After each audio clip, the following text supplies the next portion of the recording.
Good morning, everybody, and welcome to another episode of Tuesday Morning Writers Chat. I am Brandy Bro. I am here with my co-hosts, Melissa Stroh and Norma Poor, and we have a very special guest for you today. Melissa is going to introduce her. Melissa? Well, good morning, everybody. And yeah, we're so excited to have everyone back for Writers Chat again and to have a returning guest with us, a very special guest that we have enjoyed in the past. And I know that some of the people here are already familiar with Edwina, but for those who aren't, I would love to give a chance to introduce her to you who might be new here attending live today or who are watching the replay on YouTube and Serious Writer.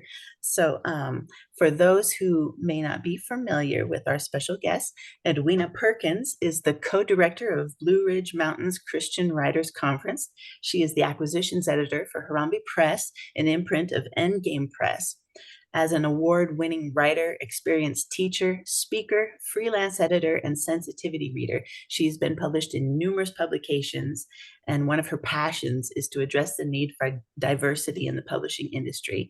And today, we're excited to hear from her as she shares another important topic, the importance of a writer's pitch. So welcome, Edwina. We're excited to have you back with us today. I am very excited to be joining you today. And it's so fun to see faces that I recognize and even faces that I don't, that I am going to say one day we will be meeting in person, and I already consider you a new friend. And especially since you're a writer, we're part of the family together anyway. So I always love meeting new family members. So thank you for having me. Absolutely. Melissa, before we get started, would you open us in prayer? Oh, sure, absolutely. Dear Lord, thank you so much for this time that you've blessed us with to gather here with our fellow writers and friends, and as Edwina said, family. And I just ask that you would bless this time and bless Edwina as she's presenting to us today and sharing with us on this very important topic, and that you would open our minds to hear and to learn all that she has to share, and just be an encouraging presence with us today. And thank you for this opportunity. And we ask these things in Jesus' name. Amen. Amen. Thank you so much. I am going to be sharing my screen, but before I start, I love the idea of speaking on the importance of a writer's pitch, because that's what's going to get you into the door. As an acquisitions editor, if you don't have my attention within the first 10 seconds, my mind's going to wander. It's going to drift. And so that's why I love it when someone gives me a pitch and I kind of perk up and go, oh, tell me more. And that's what you want to do with this pitch. So I'm going to be sharing my screen.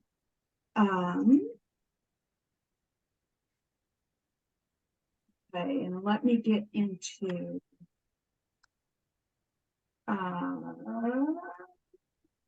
slideshow. Oh, don't look. I did this last time when I did a presentation. I was in the middle of my slides and I was like,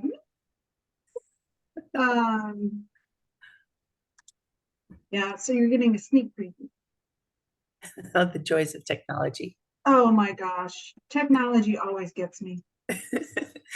Oh, and it did it again. Okay, I gotcha. So it is the importance of your pitch. And there's a couple things I want to address, because I know some of you are fiction writers, some of you are nonfiction writers, but I want you to be willing to learn from each component, whether you're fiction or nonfiction. Instead of saying, oh, I don't write fiction, so I can turn my brain off. No. Or if you say, oh, I write, fiction, I can turn my brain off when she's talking about nonfiction. No, you glean from it all, because there's a skeleton to writing a pitch, but there's also the muscle and the meat and the skin that you want to put on it that makes it uniquely you. I'm almost scared to touch it. Okay. So I wanted to start with this Bible verse because I think it's so appropriate. What has been will be again, and what has been done will be done again. There is nothing new under the sun. Is there anything of which one can say, look, this is something new? It was here already long ago. It was here before our time. Ecclesiastes 10. Isn't that true of us as writers? Oops. That meant I'm loving technology right now. Isn't that true of us as writers? We always think, oh yeah, I've got something new. And you go to pitch it, it's like, well, what makes you special? What makes your story unique? Because really, there is nothing new under the sun. When you boil it down to, are you writing about fear? Are you writing about romance? Are you writing about overcoming?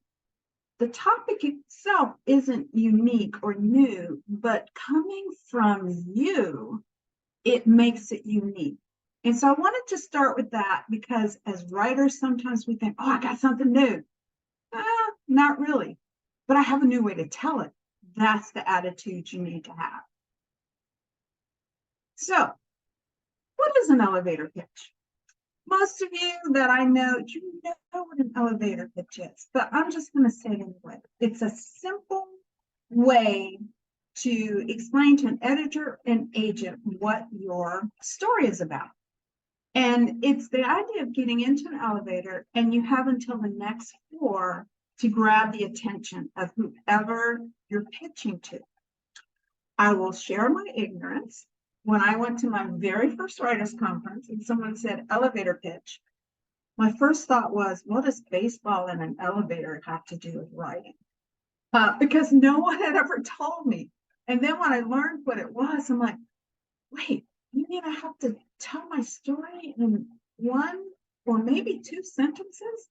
Is that even possible? Well, yes, it is. And it's very, very necessary. So when you think about an elevator pitch, there are three questions I want you to be able to answer. What is your book about? And you're going to answer, so what? Who cares? And why you? You don't remember anything else. Remember those three questions. So what? Who cares? And why you?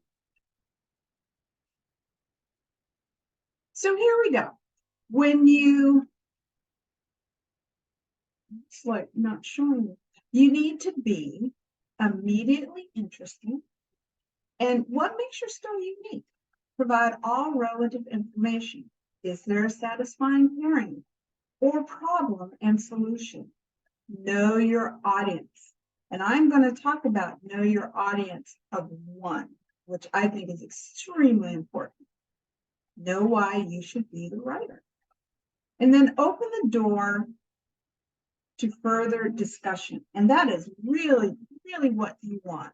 If you have an editor or agent or even another writer say to you, tell me more, then you've reached the goal. Because all an elevator pitch does is it opens the door for further discussion. So here's where we're going to start. So what? And I said, who cares and why you? When you say, whoops, go back. So what? And you're going to have that immediate interest. You've got to pull them in. What makes your story unique? And that's what I said earlier. There's no new story, but we need a new way that you share it. It's kind of like we all have different fingerprints. We all have fingerprints, but they're all different. So you need to make yours stand out. You don't want to raise your voice louder than anybody else. You want to have a voice that if you whisper, people know. So you have to be immediately interested. And your story, if it's nonfiction or fiction, you probably have a lot of interesting things. What's the one most important? And so sometimes what you have to do is you have to write down, okay, this is important, this is important, this is important. Get it down on paper. I am one for, and I use this term with my kids when I was homeschooling. You need to throw it up before you can clean it up. get it down on paper. Because if you keep it all in your head, you're going to become a hamster in a wheel. You're just going to keep spinning on that hamster wheel, and you'll go back to, wait, didn't I think about that before? So write it down, what you think are the most interesting points of your book, and then you're going to narrow it down, because you also need to provide all relevant information. So who cares? And I call this an audience of one. If you are sitting, and if you've ever heard me teach on this, this is a drum I beat. Imagine sitting across the table from one individual. What do they need to hear from you? Not what you want to tell them. That's different, because we all want to tell people stuff. But what do they need from you? Why should they care about what you share? When our kids were younger, we went to Africa. 4 kids. 13, the youngest 2 were 6, so I always have to work backwards. They were twins. So I had twin 6-year-old boys, 10-year-old son, 12-year-old daughter. And we had done a 13-hour flight. I would not advise that with children. I wouldn't advise it for adults. And then we had to spend the night and change planes. So the next day we got up and we went to the airport, and, here we are with all of our luggage, walk up to the counter, and right when we got there, the lady behind the counter leans back, and she looks one way and she looks the other. And I'm like, so I'm following what she's doing, and all the women behind the counter are doing the same thing. So I thought, this is not good. And I said to her, so what's happening? And she said, computers are down. So when are they coming back up? We don't know. I heard my entire family moan behind me. I didn't even want to see my husband's face. So I went, okay. And she looks at all of us and she said, are they all your children? I said, yes. And they have one father. Yeah. Where are we going with this? And then she said, is he the father and your husband? Yeah. How? Well, with that question, I started sharing the gospel. Now, my 12-year-old daughter was standing there. She'd never heard me share my faith. And when I asked if she knew what her dad and I did, because we were on staff with Campus Crusade, she said, well, Dad raises money and we go to Colorado every other summer. I'm like, no, there's more to it than that. So here she is listening to me share my faith with this woman as to, it's Christ in us. There's no way we could have made it this far. Trust me, without him. Right when I finished sharing the gospel, I pulled a gospel tract out of my purse and I said, here, this will help explain more. And the lady across the aisle jumped up and said, where's mine? She'd been listening the entire time. And at that point, when I gave her a tract, guess what? The computers came up. So as we started toward our terminal, I looked at my daughter and I said, do you know what we do now? And she said, oh. So that audience of one, the lady who was in front of me, I was focused on her. I was sharing the gospel with her. I call it the flashlight method, because the light of a flashlight, the beam will spread. But I had to be focused on her in order to bring in this other lady and my daughter.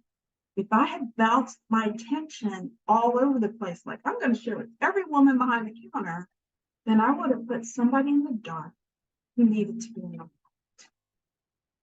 So when you think about your story, your book, it's the, who cares? Who is your audience of one? And that's probably going to be one of the most challenging things you think through, especially when it comes to your pitch, because you have to answer that. So I always say, sit down, cup of coffee, or you tea drinkers who don't know better. No, I respect tea drinkers. We have 4 of them. Sit down, piece of paper, and just say, God, who's across the table?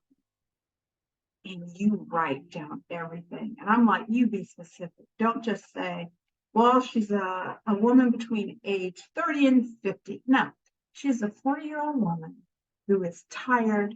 She's raising kids. She's gone through the pandemic. She's seen a change in how they're acting. She has stepped out of her normal work. I mean, just put it down. And then once you've done that, sit back and say, so what do you need? And people, they know what they want. Writers know if they want to be entertained. They know if they want information. They want to be inspired or challenged. So when you describe your book, you want to tell them very clearly why they should care. So now, why you? Okay, fiction readers, don't turn your ears off, because this speaks to you just as much as it's going to speak to somebody who writes fiction. What is your credibility? And you've got to know what that is. And sometimes it's a little easier for a nonfiction writer because, say, you're in the health industry and you're talking about mental health, or you're talking about abuse and how you walk through it and how God has healed you. That's part of the why you. But fiction writers, you need to be able to say, this is one in a sequel. Or, why are you writing on this particular topic? I remember speaking with someone. I've spoken to a lot of people. This person stood out to me because she was writing a fiction book about World War II, mainly because her grandfather was in World War II and she had his journal. Okay, that's a good why you. And because she didn't know word for word and action for action, she's like, I've got the credibility to write this story. And most publishing industries, agents, editors, once you pull them in, they're going to want to know, so what else are you writing? Because no one wants a one and done. So make sure that if you get to the point of why you, because I will often ask, oh, that sounds great. What else are you writing? And if you give me the deer in the headlight look, I'll think, you're not writing anything else. And the publishing is an industry. And good stories are great, but if they're not going to go anywhere, then the industry loses money. And, and sometimes that's a hard pill to swallow. I know for writers, I know it was for me. I'm like, what do you mean? I have a really good book. Why do you need more? But the more I've been involved in the industry, the more I realize that one book may have sold 500 copies.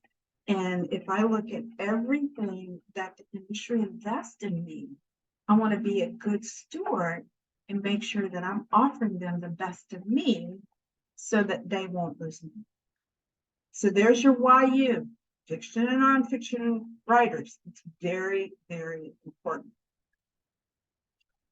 Okay. So here's some tips that you'll find helpful when you construct your pitch. And some of this, you may say, Edwina, you're being redundant. That's because I want you to remember it. You want to be concise. One way I encourage doing this is write your story down with about 100 words. Now, you'll have fun with that because you're like, oh, I can tell my story in 100 words. Although some people will get stuck and they're like, 100 words? I want you to take what you've written, and then I want you to cut it to 50 words. That takes a little bit more effort. And then you're going to cut it to 25 words, which you start getting you close to one sentence.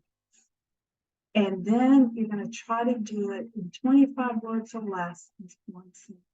And I'll give you some tips as to how you do that. And you want to create a strong why. Why is it important for you to write this story? And like I said earlier, you have so many stories that are the same. Why is yours so important? Why do we need to hear it?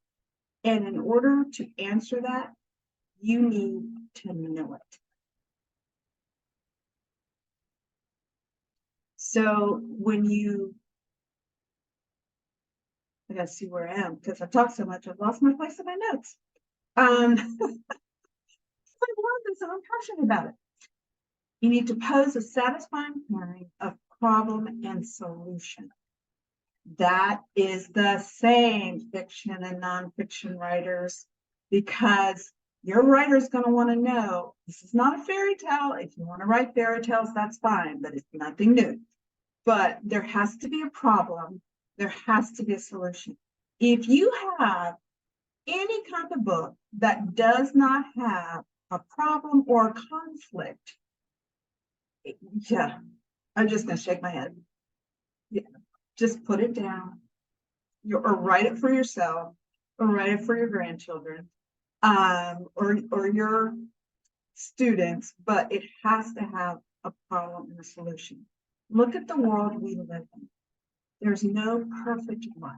And when we look at how we came through COVID, people understand problems, but what they're looking for are solutions. So you want to pose a satisfying pairing, problem, and solution.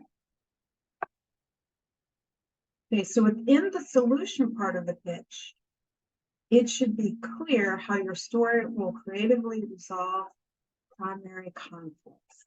That's why when you decide what you want to be the element that you want to pitch, look at it and see, do you have a problem in there and do you have solution in there? Because there are lots of elements to a story. If it wasn't, it wouldn't be a satisfying story. So clearly identify your target audience or market. We talked about that, an audience of one. Once you know who that audience is, you can see who you're supposed to market to. And people have said, but wait, if I'm doing an audience of one, how does that incorporate other people? Think flashlight. You may start with, I have a 45-year-old woman, and this is what is happening in her life, and she's questioning if she's going to leave a legacy to her 4 children. Okay, you're identifying an audience who, I'm writing to women who are between 40 and 50, who are trying to figure out if they have a legacy they can leave, and I want to give them tips on what they can do. There you go. That's the idea. Don't just, when you put it in your pitch or even your proposal, don't just say, I'm writing to a 35-year-old woman. But that's how you spread it. So clearly identify your target, your audience, and then you want to reduce it to a single sentence. The pitch is one of the hardest things to do. Even in your writing, I always say, the first sentence in any book is a placeholder, because that's something that will change so often. As you write, you go, oh, wait a minute, I like how that is. I'm going to go back. Well, your pitch is something you continue to work on and you work on and you work on and you practice. I've said practice with your spouse unless you drive them crazy. Practice with your kids. Practice in the mirror. Pitch to your plants, pitch to your pets, but just make sure that it's going to come as easily as when if I said, what is your name? And you tell me. That's how that pitch needs to be able to roll off the tongue. And there are 3 basic elements in a good 1-sentence pitch for novel and memoir. And these 3 are: open with conflict that sets the protagonist on their journey. Show the obstacle and the quest. So you have to open with conflict that sets the protagonist on their journey, the obstacle, and the quest. And when you do this in a basic pitch, when you open with conflict, it happens to a character or a person, that's the same. They have overcome conflict to complete quest. And there's a lot of different ways to do that. And I'm going to go into some of the what if. Now, I love this one. James Rhubarb came up with the idea of what if. What if you start with the question? When I ask you the question, when I inquire, so I don't say question, when I inquire, what is your book about? Think of a what if statement. What if you were given a chair and told it was made by Jesus and had supernatural feelings? Okay, I want to read more. What if you could have a conversation with your 23-year-old self? See, I don't even have to say, what would you say? I give you one sentence. What if you could find God's book of days on earth that tell the past, present, and future every soul? Anybody interested in reading some of those? And that's the point. So if you get really stuck with the pitch, start thinking of what if. And that's a different way to look at it. What if you woke up one morning and the darkest parts of you have vanished? Ooh. So the whole idea is start with the what if. A lot of people find that if they go into a what if, then it's easier. And then you can go back and try to reword it as a statement. But when you think of your story, you think of what you're writing, and you come with a what if. Isn't that how most stories start? Don't we have that idea of, ooh, what if? And the wheels start turning. And this is the same concept that you do with your story. What if? And I love getting those ideas. So where do you go to get your ideas to write? And sometimes your stories can come from, whole book can come from that question, if it hasn't already. What if? So like I have one, and I'm making this up off the top of my head, but it's true. What if I wrote the story of finding 36? Yes, I have over 30 siblings. I was adopted. My father was a Rolling Stone. Most of you are old enough to know what that means. And when I located him at the age of 56, no, let me rephrase that. I located his sister when I was 56. And it started the wheels turning for me to start looking into finding a lot of siblings. And she told me there was about 23 of us. That was bad enough. Then I met his brother, and he said, no, at about 10. And everyone keeps going, when are you going to write this book? I'm like, I'm still gathering information, but it's just crazy. So that's a what if, how to get started. And my next slide, because I always like interaction. What is your what if? What is your what if? So I'm going to be quiet for about 30 seconds, because I know anyone who's watching on the replay can stop it. But those of you who are live, I just want you to write down what if about your story and finish it. 30 seconds. What if?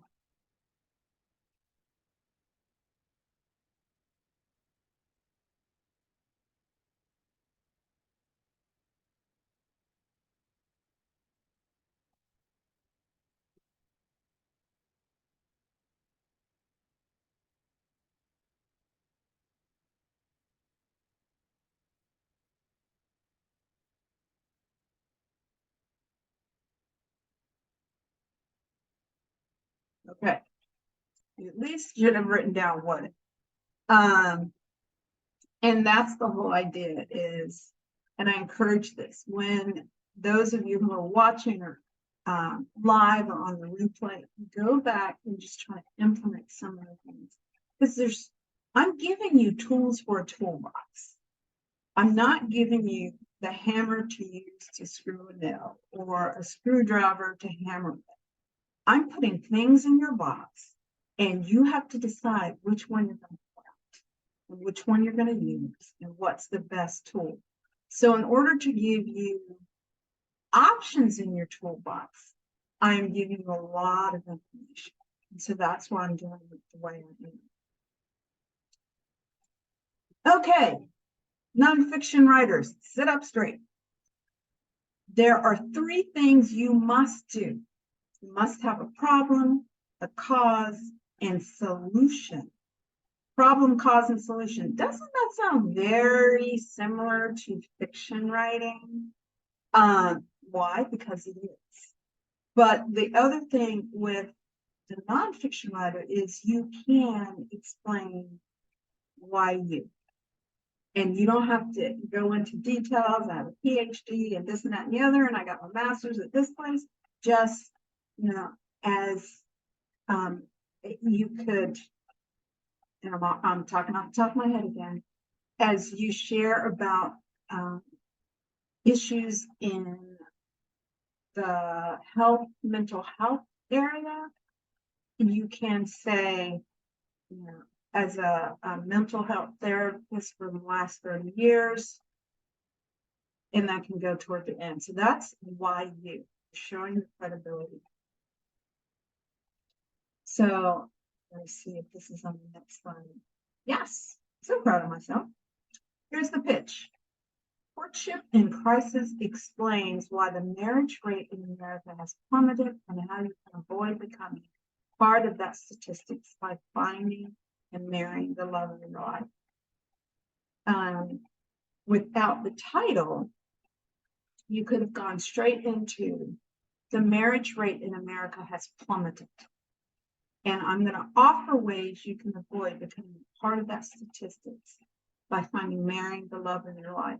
In the middle of that, you could have added the marriage rate in America has plummeted.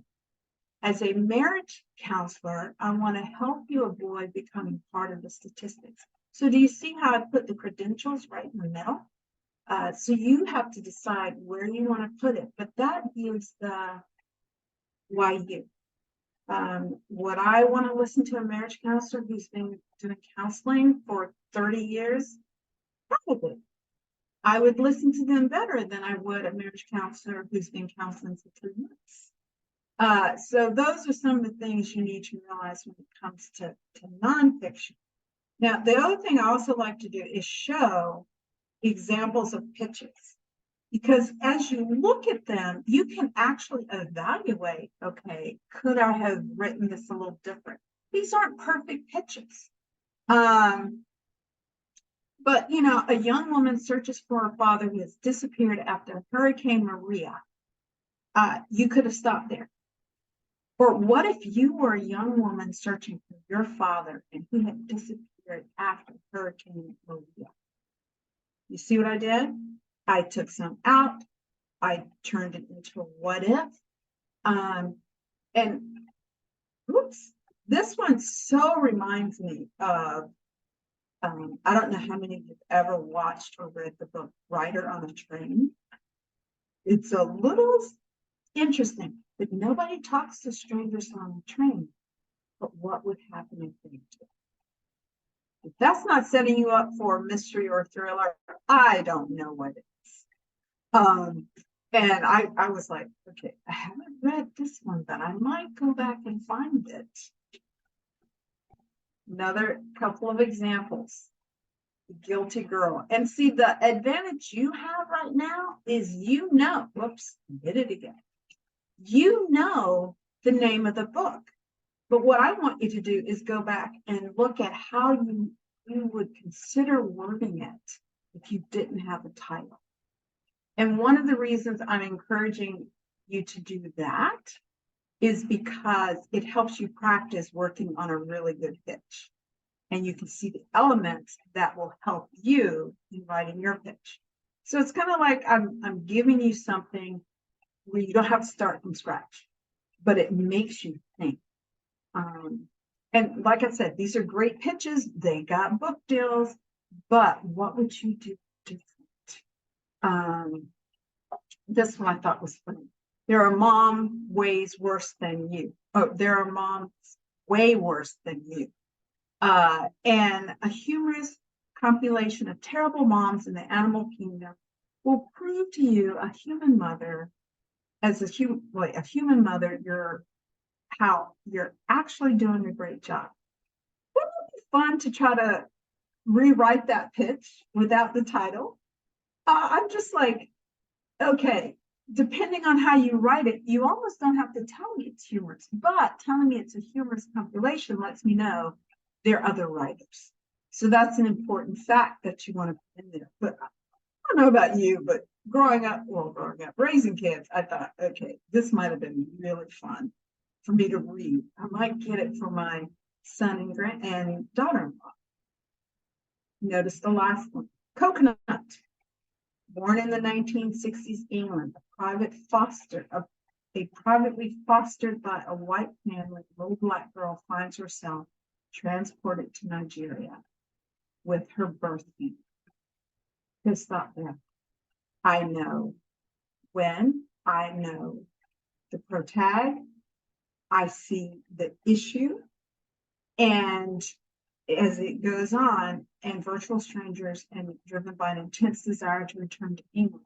So you have to, she battles poverty, abuse, and different cultural experiences. This is a long pitch, but gosh, I got everything out. And I just wonder, what is this little girl going to go through? She's dealing with several cultures, and she's dealing with identity crisis. She's dealing with abandonment. She's dealing with how do you connect with the family that you've never been around. So see, those are issues that are not new, but her experience is new. So again, I encourage, let's see if I have another one. Work on your pitch. And so when you ask the question, what is your book about? Then write your pitch. And as you do it, because some of you are like, well, I already have a pitch. Start anew. What you have is not going to be perfect. I want you to look at it again and kind of, okay, what can I do different? What can I add? How can I strengthen it? So you're not starting from scratch. But what if you did? What if you take the pitch you already have and you put it aside and go, okay, what's my book? Why am I writing? Who's my audience? And start fresh. Because sometimes when you look at something, it's like editing. When you look at it over and over and over, you may feel, oh, I've done this. And then somebody else looks at it with fresh eyes and you go, how did I miss that? It's because you've looked at it so much. So the same can happen with a pitch. You can look at it over and over and you memorize this one pitch. And then you go, okay, I'm going to start over. What if, what is what I call, what if I rewrite my pitch? I push it aside. And no, you can't rewrite it word for word of the one you memorized. But come up with a little better idea. What if I did it differently? What if I did a what if clause? If you already have a what if clause, what if I didn't do a what if clause? Do one that you haven't done and see how it comes out. But don't, erase that in your brain. It's going to be hard because we drill, know your pitch, know your pitch, know your pitch. Well, now I'm asking you to set it down. It's kind of like when I was, I don't know about you guys, but when I was younger, I didn't want to be an actor or an actress. I wanted to be a concert pianist. And I was on my way. And it's hard to believe back then, the pieces I played, because I look at some of them now and I can barely, but then I went to a music camp and I worked with a professional pianist. And I sat down to play a piece and I just knew I had crushed it. And then he's sitting back and he said, I want you to play a scale. I was like, excuse me? I want you to play a C scale. No. Your hand is not arched correctly. And this is what he made me do. I want you to take your left hand, hold up the arch of your right, and I want you to play the C scale. Well, at first I was so angry that I thought, why? But the more I practiced doing that, the more I realized he's right. The arch in my right hand droops when I play. And the more I practiced it that way, the more strength I got in my hand, and I became a better pianist. So that's what I'm asking you to do with your pitches. You've been doing it the same way. Now, give it some support with more information that you have and try to rewrite it. I sure hope that makes sense. Okay, let's see where we are. Netflix. I love this because if you really want a good pitch, look at how Netflix describes their movies. Look at how they're introduced. Why do you watch a movie? Why do you watch a show? A lot of times it's because how they've pitched it has drawn your interest. So one way, if you are a romance writer, look at Netflix, look at Prime, whatever you have. I'm BritBox lover through and through, and see what draws your attention. It's another place where you can get hints and suggestions that are going to help you do your pitch. So I always say, go to anything that has to have a short pitch. And we all know you can go to Amazon. But a lot of the descriptions of the books there are longer. So read the first part of it and think, okay, is this a strong enough pitch? And if you don't think it is, try to rewrite it. Now we talk pitch, but I want to share with you tips for meeting with agents and hold on, I gotta pull it down so I can read it. Oh, tips. I still can't read it. Because, oh, there it is. Editors and agents wish writers knew. And this is so important. When you sit down, breathe. I actually had a time when I was pitching a book, and it's funny now because it's one of my manuscripts on the shelf. And when I've gone back and looked at it, I went, oh, they were so gracious. But I was pitching an idea and I got so nervous that, and this was the third person I was meeting with, and I won't even go into the detail of everything that happened before then. But I sat down and she said, what's your book about? And I went, and she said, Edwina, breathe. Tell me a little bit about yourself. Well, that was easy. And after I think I started reading normally, she said, now tell me about your book. So breathe. Start with the idea that the person across the table might become a friend or a contact in the industry. That is so true. Just realize that you're going to be starting a relationship. There's a strong possibility that you will be in touch with this person numerous times. Your time with an editor and agent are building blocks in your writing. Don't expect all editors and agents will read your proposal or one sheet. Now, what's important though is have it.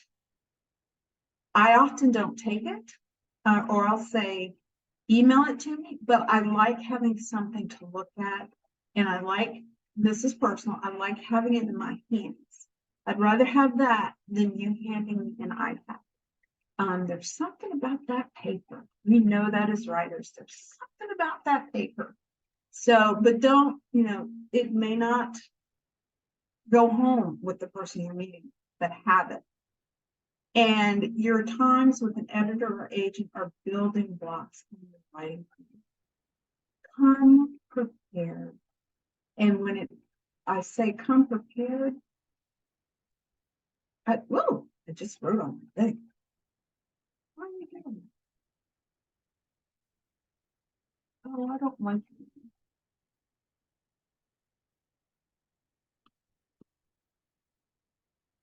Okay, I think I hit something that said, don't do that. So I'm just going to tell you. Wait, what did I hit? Hold on. We do still see your page. You can still see it? Yep. I'm trying to get to the next page. Oh, and you know what? There, write on it. Yep, you're writing on it. Yep, see? Okay, so let's erase Draw that. pictures. Don't tempt me. Because I might just do that. Okay, so I cleared all drawings. I'm exiting you. Yay! And I should be able to. Next. I'll cheat and do it this way. Okay. Other key factors for pitch. Know the story you want to tell. Research publication. Now, it's awful if you've gone through all this work and you pitch to the wrong person. If you're writing fiction and you pitch to someone who's looking for nonfiction, you want to make sure you're pitching to the right person, especially if you've gone to a conference and someone says, oh, send me more. Well, then go research exactly what they're looking for, even though they've asked what you have, because you might be able to include, I'm also working on, and it's a better fit for what they're doing. So that's so important. Follow the submission guidelines. Cannot tell you how many times I have had someone not follow the guidelines, and I won't read any further. Because with all the submissions that I get with Harambee and all the ones that Endgame gets, we don't take time to send it back and go follow the guidelines. It's like, no, the guidelines are clear. So when I have someone that I'm like, okay, I really want you to pitch your book to Endgames, but I need you to follow the guidelines, or it's going to not happen. And explain why your story is right for the publication. That means you have to know the publishing house that you're sending it to. And this is where you include your credentials or qualifications.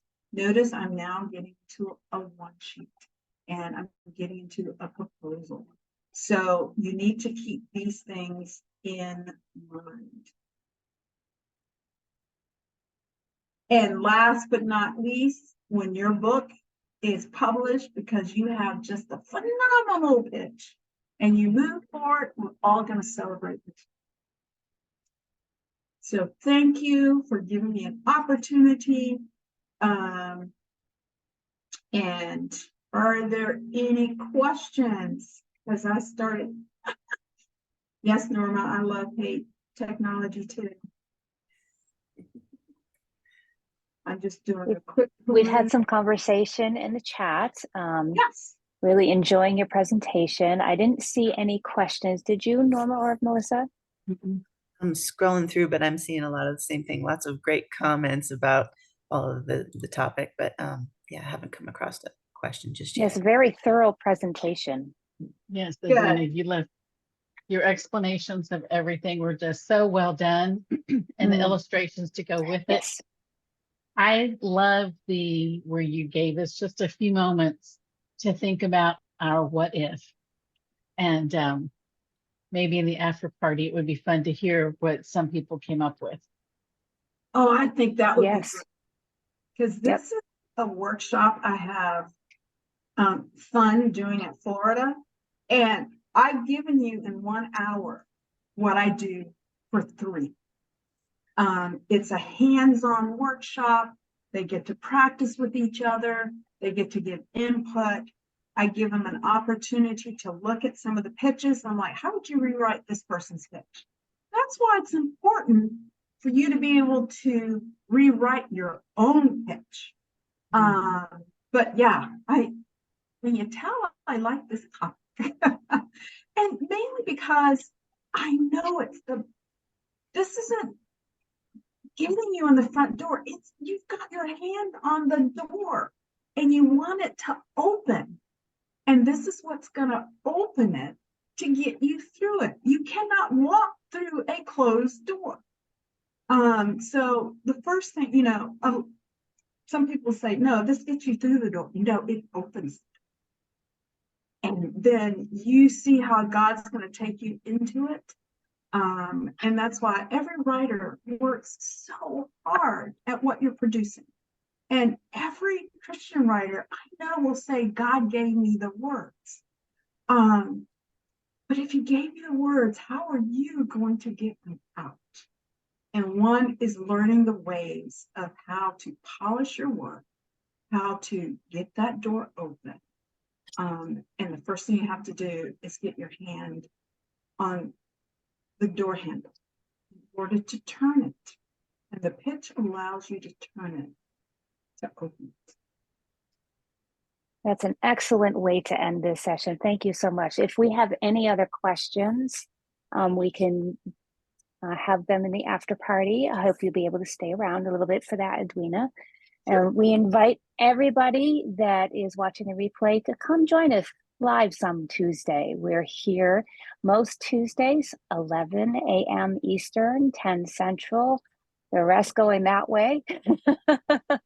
And we invite you also to catch the replay if you pick this up on our Facebook page, Writers Chat members, or if you happen to be given a link to view us. We have a whole bunch of other videos on our Serious Writer channel YouTube page. So go check them out. Tons and tons of videos and lots of teaching. Melissa, do you know what we have coming up next week? Yeah, next week we're going to have another returning guest, Becky Ankoviak, and she's going to be talking about grammar. And so, yeah, we're going to get down into some of the gritty, I can't talk today, of editing. She knows her stuff too. Let me tell you, if grammar is your Achilles heel, like it is for many people, if you're a writer, you can still have an Achilles heel for grammar. Come see next week and listen to Becky or catch the replay. So we're going to close out this session of Writers Chat. We are so grateful, Edwina, that you took time out of your busy day to come share with us about pitches. Thank you so much. And we hope to see everybody next week. My pleasure. Thank you.